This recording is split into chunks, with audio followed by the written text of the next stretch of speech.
ఇప్పుడు వచ్చే వారం ప్రపంచమంతా ఇండియా వైపు, భారతదేశం వైపే చూస్తోంది. మనము ఎన్నో ఏళ్లుగా పోగొట్టుకున్నటువంటి ఒక ఆధ్యాత్మిక వాతావరణాన్ని కానీ అనుకోవచ్చు, లేకపోతే మన ఫండమెంటల్ హిందూ రైట్ అని అనుకోవచ్చు. ఎవరు తీసుకురానటువంటి ఒక ప్రాబ్లంకి బీజేపీ గవర్నమెంట్ సొల్యూషన్ తీసుకొచ్చింది. అసలు అంత శీఘ్ర కాలంలో అవుతుందా అని అనుకున్నాము. 2023, 2020లో దాని శంకుస్థాపన స్టార్ట్ చేశారు. చాలా ఫాస్ట్గా చేసి రామ మందిరం అయోధ్యలో కంప్లీట్ చేయడం జరుగుతుంది. రేపు 3rd వీక్ 22nd నాడు దీనికి మనకి అందరికీ ఇనాగ్రేషన్ చేసి ఇదంతా చేస్తూ ఉంది. అయితే ఇది హిందువుల మనోభావాలకు చాలా మంచి. ఇది ఇప్పటికే మనం చూస్తుంటే చాలా పెద్ద పండుగ కింద చేసుకుంటున్నారు. అనేక ప్రదేశాల నుంచి మనం చూస్తుంటే ఎవరికి వాళ్ళు వాలంటీర్గా ఏది గంటలు కానీ లేకపోతే మిగిలిన కానీ తీసుకొచ్చి వాళ్ళ దీని కింద చేయడము, అట్లాగే టీటీడీ వాళ్ళు లడ్లు పంపించడము, మిగిలిన వాళ్ళందరూ ప్రసాదాలు పంపించడము, ఇవన్నీ అంటే విపరీతమైన పండగ వాతావరణానికి ఉత్తరప్రదేశ్లో మనం చూడబోతున్నాం. అయితే ఉత్తరప్రదేశ్ గవర్నమెంట్కి ఎలాంటి ఇదైనా హ్యాండిల్ చేయగలిగే సత్తా ఉంది. మనము అక్కడ మేళాలు చూసాం. మేళాలకి ఎంతమంది వస్తారో మనకే తెలియదు. అట్లాంటి వాటిని చేసినప్పుడు ఈ తలుచుకుంటే రేపు అయోధ్యలో ఇంతమంది వ్యక్తుల్ని ఎలా హ్యాండిల్ చేయగలరు, అదొక పాయింట్. తర్వాత రాజకీయంగా చూస్తే అది ఎప్పుడు ఉంటూనే ఉంటుంది. బీజేపీ గవర్నమెంట్ పెట్టిన దాని ఇన్విటేషన్స్కి కాంగ్రెస్ వాళ్ళు తిరస్కరించి మేము పార్టిసిపేట్ చేయము అని చెప్పారు. అలాగే కొన్ని అపోజిషన్ పార్టీస్ వాళ్ళు కూడా మేము దీంట్లో పార్టిసిపేట్ చేయము అని చెప్పారు. సో ఇట్లా మనకి వింత పోకళ్ళు అనేవి కనబడుతూనే ఉన్నాయి.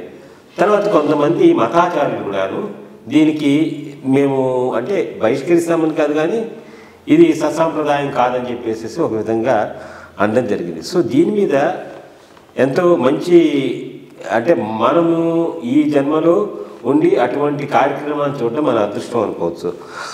దీని మీద ఈ రామ జన్మభూమి నుంచి ఇప్పుడు రామ మందిరం ఆ డిస్ప్యూట్ పోయిన తర్వాత రామ మందిరం కట్టిన దాని మీద మీ అభిప్రాయం ఏమిటి? ఇది ఏ విధంగా మనందరినీ హిందూయిజాన్ని ముందుకు తీసుకెళ్ళగలుగుతుంది అనే దాన్ని కొంచెం వివరించగలరు? రాముణ్ణి ఒక హిందూ దేవుడిగా చూడటానికి కూడా వీల్లేదు. ఇది భారతీయతకు సంబంధించింది, జాతీయతకు సంబంధించింది, మతాన్ని మించింది. ఒక మర్యాద పురుషుడుగా, ఒక చాలా మన దేశానికి ఒక డైరెక్షన్ ఇచ్చినటువంటి గొప్ప మహనీయుల్లో రాముడు ఒకడు. రామో విగ్రహవాన్ ధర్మ, ఎవరో అన్నవాడెవడు? ఆయన చేత బాణంతో కొట్టబడి దెబ్బతిన్న మారీచుడు. ఎవరితో అంటాడు? రావణుతో అంటాడు. రావణుడు నువ్వు పోవాలి ఎవరి దగ్గరికి? మాయాలేడిగా రాముడి దగ్గరికి అంటే వాన్ చేస్తాడు. ఆయనతో పెట్టుకోవద్దు. ఆయన మూర్తిభవించిన ధర్మం, విగ్రహవాన్ ధర్మ. అది that is what Rama is. అంత ఇంపార్టెన్స్ ఉంది వాల్మీకి రాయటం కానీ అది కానీ. రామాయణం ప్రతి వాళ్ళకు తెలిసినటువంటి మహత్తరమైనటువంటి కావ్యం. సరే, ఈ 13, 14, 15 శతాబ్దుల్లో ఈ డెజర్ట్ కల్ట్ భారతదేశాన్ని ప్రవేశించినప్పుడు వాళ్ళకు ఒకటే, మా కల్టు అన్నిటికన్నా గొప్పది అని ప్రూవ్ చేయాలి. ప్రూవ్ చేయటం ఎట్లా? ఉన్నటువంటి దేవాలయాన్ని పడగొట్టు, వాటిని మసీదులు చేయి, అప్పుడు మాది గొప్పది.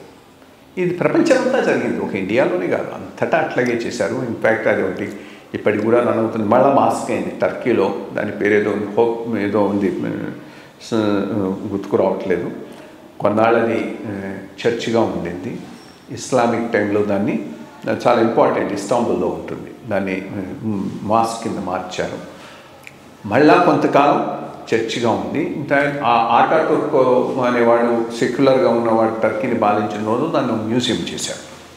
మళ్ళీ ఇప్పుడు దాన్ని ఒక మాస్క్ కింద ఈయన మార్చేశాడు, ఎవరు ఎర్డోగన్ మార్చాడు.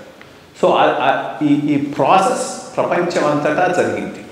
వాళ్ళు ఎక్కడికైతే పోయినారో అక్కడ ఉండేటటువంటి ఎగ్జిస్టింగ్ ఫెయిత్ను ఉన్నటువంటి చిహ్నంగా ఉన్న ప్రార్థనా మందిరాలను వాళ్ళ మందిరాలుగా మార్చుకున్నారు.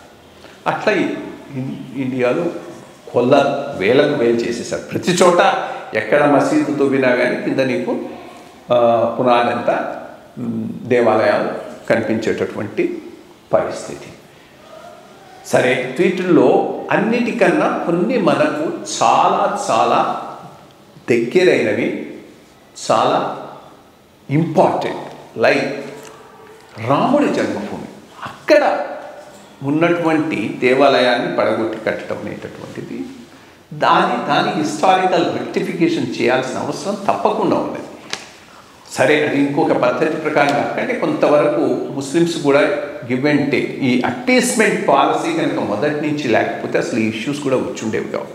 ఐ మీన్ ఇన్ఫ్యాక్ట్ ఈరోజు కాంగ్రెస్ వాళ్ళు మేము రాము అని అన్నారు కదా, ఈరోజు ఇంకొక అంటే బీజేపీ కూడా చేయటం లేదు, ట్రస్ట్ చేస్తూ ఉన్నది. బీజేపీ అసోసియేట్ అవుతున్నది. ప్రధానమంత్రి ఆయనకున్నటువంటి అఫీషియల్ పొజిషన్లో ఈ కాన్సక్రేషన్ సెరమనీకి ప్రాధాన్యత వహిస్తున్నాడు. తోమించి it's being managed by trust. ఆ ట్రస్ట్ ఇచ్చినటువంటి ఇన్విటేషన్ తిరస్కరించారు. ఇది కొత్తగా కాంగ్రెస్ వాళ్ళకు. సోమనాథ్ విషయంలో కూడా అదే జరిగింది. సోమనాథ్ టెంపుల్ అది కూడా ఒక పెద్ద ప్రతీక. మొట్టమొదటి పెద్ద దేవాలయాన్ని భారతదేశానికి వచ్చిన ముస్లిం మూకలు కొల్లగొట్టింది ఏదైనా ఉందంటే గుజరాత్లోని సోమనాథ్ దేవాలయం. దాని యొక్క సంపదను గురించి విని, రెండోది ఇస్లాం స్ప్రెడ్ చేయడం కోసంగా ఉన్నటువంటి దేవాలయాలను ధ్వంసం చేయాలని గజనీ వచ్చి 12th centuryలో మొత్తం అంతా కొల్లగొట్టాడు, డిస్ట్రాయ్ చేసేసాడు. డిస్ట్రాయ్ చేసిన తర్వాత మళ్ళా పునర్నిర్మించింది కూడా మళ్ళీ కొట్టేశారు ఔరంగజేబ్ టైంలో. అట్లా వరుసగా ఇది 3-4 తరాలు పడి. సో దేశానికి స్వాతంత్ర్యం వచ్చిన తర్వాత దానిని పునర్నిర్మించాలని గట్టిగా కే మున్షికి ఉండేది. ఇవసే గుజరాత్ నుంచి ఒక పెద్ద లీడర్ ఆయన. సర్దార్ పటేల్ కూడా గుజరాత్ వాడే కదా, ఆయన కూడా దానికి ఎస్ అన్నారు. రాజేంద్ర ప్రసాద్ ప్రెసిడెంట్ కూడా ఒప్పుకున్నాడు. అందరూ కలిసి నెహ్రూ గారు నో అన్నారు.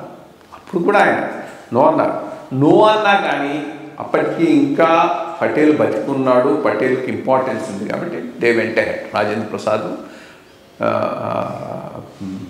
పటేలు నిర్ణయం తీసుకొని కాన్సక్రేషన్ సెరమనీ చేసి మొత్తం బిల్డ్ చేసి టెంపుల్ను ఓపెన్ చేయడానికి వెళ్తే రాజేంద్ర ప్రసాద్ వెళ్ళవద్దని నివారించిన వ్యక్తి నెహ్రూ గారు.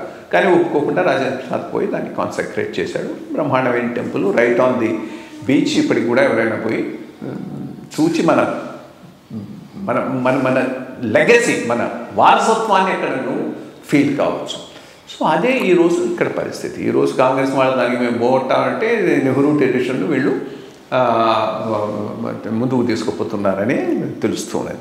ఎప్పటికైనా మొత్తం మీద దేశంలో ముస్లిం కమ్యూనిటీ, హిందూ కమ్యూనిటీ కూర్చొని డిస్కస్ చేసి ఒక వ్యూ పాయింట్కి అయితే రావాల్సిన అవసరం ఉందండి. ఎందుకంటే వేల దేవాలయాలు ధ్వంసం చేసి మాస్కులు కట్టారు. వాటిని అన్నింటినీ రిక్లైమ్ చేసుకోవటం అనేది అది ఇష్యూ కాదు, అది అది అది సమస్యకు పరిష్కారం కాదు. కానీ హిందువులకు చాలా ముఖ్యమైనటువంటివి ఇదొకటి. రెండవది మన వారణాసి, జ్ఞానవాపి, మథుర.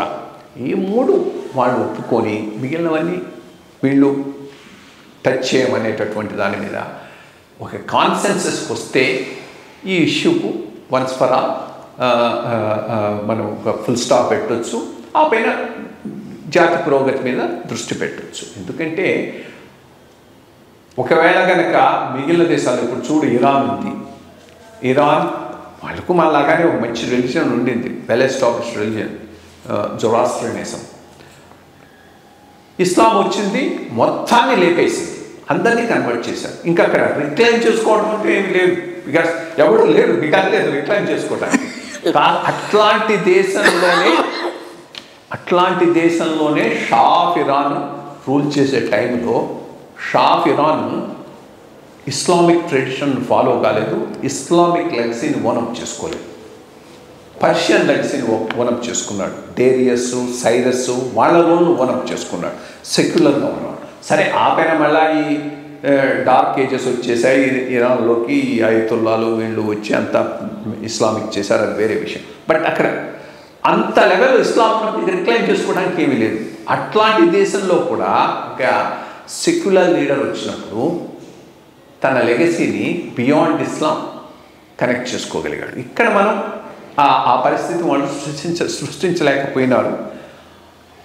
ఇస్లాం స్ప్రెడ్ అయింది, కానీ హిందూయిజాన్ని పూర్తిగా ఎలిమినేట్ చేయలేకపోయింది. హిందూయిజం స్టిల్ డామినెంట్ రిలీజన్గా సబ్ కాంటినెంట్లో ఉండిపోయింది.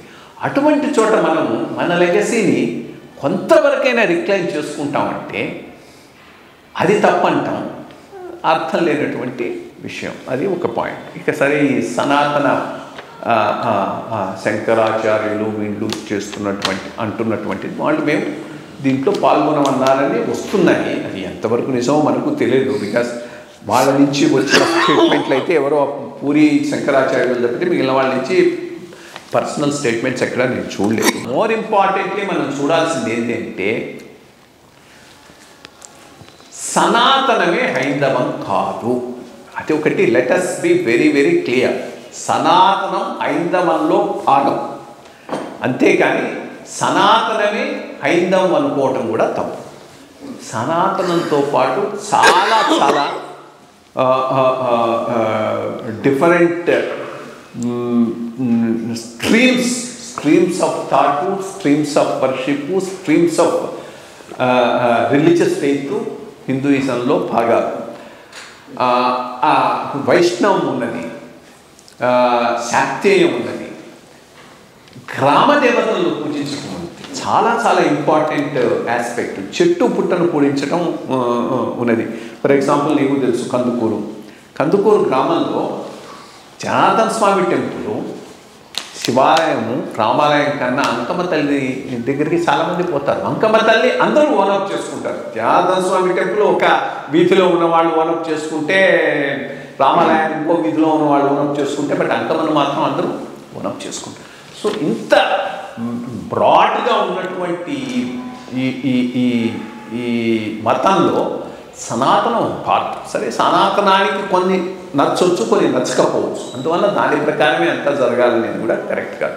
రెండోది, ఎప్పుడు ఈ శంకరాచార్యులు క్రిటిసైజ్ చేసేటువంటి వామపక్షవాదులు, లిబరల్స్, కాంగ్రెస్ వాళ్ళు ఈరోజు వాళ్ళ స్టేట్మెంట్లు నెత్తినేసుకొని వచ్చి చేస్తున్నారు. అదర్వైజ్ వాళ్ళు ఎప్పుడు వీళ్ళు క్రిటిసైజ్ చేస్తూనే ఉంటారు. సో అది పెద్ద అర్థమైనటువంటి అంశంగా నేను అనుకోవటం లేదు.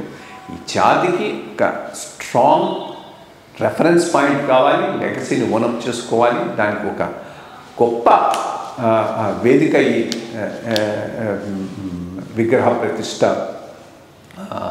అయోధ్యలో రామాలయం కాబోతున్నది. అటువంటి రెస్పాన్సే దేశమంతటా వచ్చింది.